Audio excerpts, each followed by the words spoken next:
માતાજી માસી, બેટા જય માતાજીની. કેમ છો? બસ મજામાં બેટા. બસ આજે ડાયાબિટીસ મટી જાય ને એવી રીતે કારેલાનું શાક બનાવી આપો ને મસ્ત. આમ બહુ સરસ મજાનું શાક બનાવી દઉં કારેલાનું. ડાયાબિટીસ પણ મટી જશે ને કેન્સર પણ ક્યારે નહીં થાય. આ સબ્જી ખાશો તો તમે એકદમ 5 મિનિટના અંદર ઝટપટ બનાવી અને રેડી કરી દઈશ. થેન્ક યુ માસી. વેલકમ બેટા.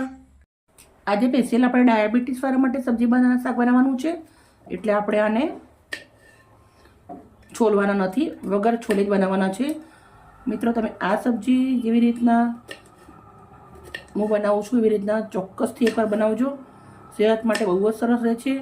તમને ક્યારેય કેન્સર જેવા રોગ નહીં થાય. ડાયાબિટીસ વાળા માટે એકદમ સ્પેશિયલ છે. આપણે આવી રીતે એને કટ કરી દેવાનું છે, પાતળું પાતળું.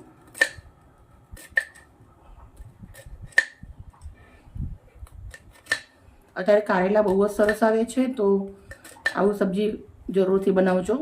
જો કારેલું કેટલું જાડું છે પણ અંદર બીજ નથી, અને સરસ મજાનું કારેલું છે. આપણે બધા જ કારેલા આવી રીતે કટ કરી લઈશું અને ડીશના અંદર લઈ લઈશું.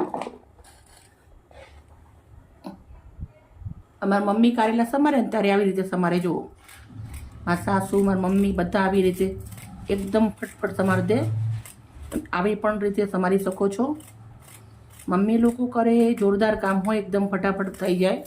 તો આપણે મમ્મી જેવું પણ શીખ્યા છીએ. આપણે મોડર્ન બને છીએ, પણ જે મમ્મી લોકો હોય એનાથી વધારે ના બની શકીએ આપણે. સાચી વાત છે ને? આ શાક આપણે લોડાની કઢાઈના અંદર બનાવવાનું છે. સેહતનું ધ્યાન રાખવાનું છે, એટલે આપણે કઢાઈ લોડાની લીધી છે. તમે માટીની પણ લઈ શકો છો. મેં 100 ગ્રામ તેલ લીધું છે, સિંગ તેલ છે. તમે જે નોર્મલ તેલ ખાતા બી લઈ શકો છો. 100 ગ્રામ તેલ છે, 300 ગ્રામ કારેલા છે.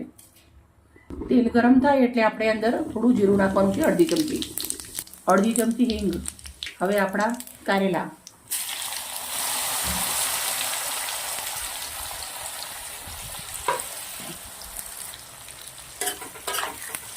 કારેલાને આપણે તેલના અંદર સાંતળવાના છે.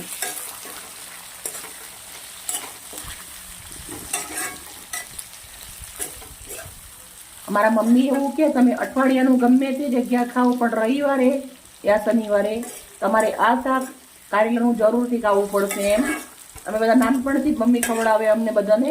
બધા સેહત સરસ રહે, અમને ક્યારે તાવ બી નથી આવતો, બીમાર બી નથી પડતા. હવે આને 5 મિનિટ સુધી આપણે શીખશું તેલના અંદર. આપણે આ કારેલા ચડતે ચડતે 5 મિનિટ થઈ ગયા છે, પણ આપણે હજી થોડા વધારે ચડાવીશું એને, કેમ કે એકદમ થોડા કોફી કલર ટાઈપના થાય ત્યાં સુધી ચડાવીશું.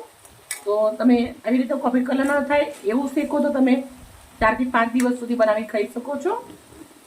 કારેલા તાજા છે એટલે થોડા ચડતે વાર લાગે, ફ્રેશ છે એકદમ. એટલે હવે મેં 5 નંગ લસણ વાટી લીધું છે, એ નાખી દઉં છું.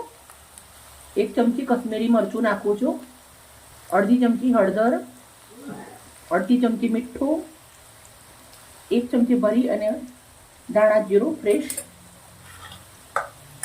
મસાલા નાખ્યા પછી આપણે આને 2 થી 3 મિનિટ શેકી લેશું. શાક આપણું સરસ મજાનું રેડી થઈ ગયું છે. તો હવે આપણે એને ગેસ બંધ કરી દઈશું અને બાઉલના અંદર નીકાળી દઉં છું. તેલ મસાલાથી ભરપૂર બહુ જ સરસ મજાનું છે.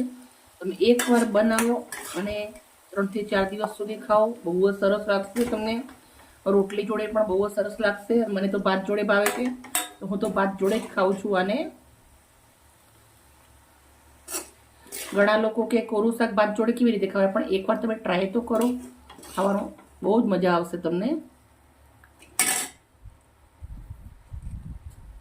આ સરસ મજાનું મેં મારી દીકરી માટે શાક બનાવી અને રેડી કરી દીધું છે. મિત્રો, અમારું શાક, અમારી વિડીયો સારી લાગી હોય તો પ્લીઝ લાઈક કરજો, સપોર્ટ કરજો અને આ હેલ્ધી શાક જરૂરથી બનાવજો. Bye bye.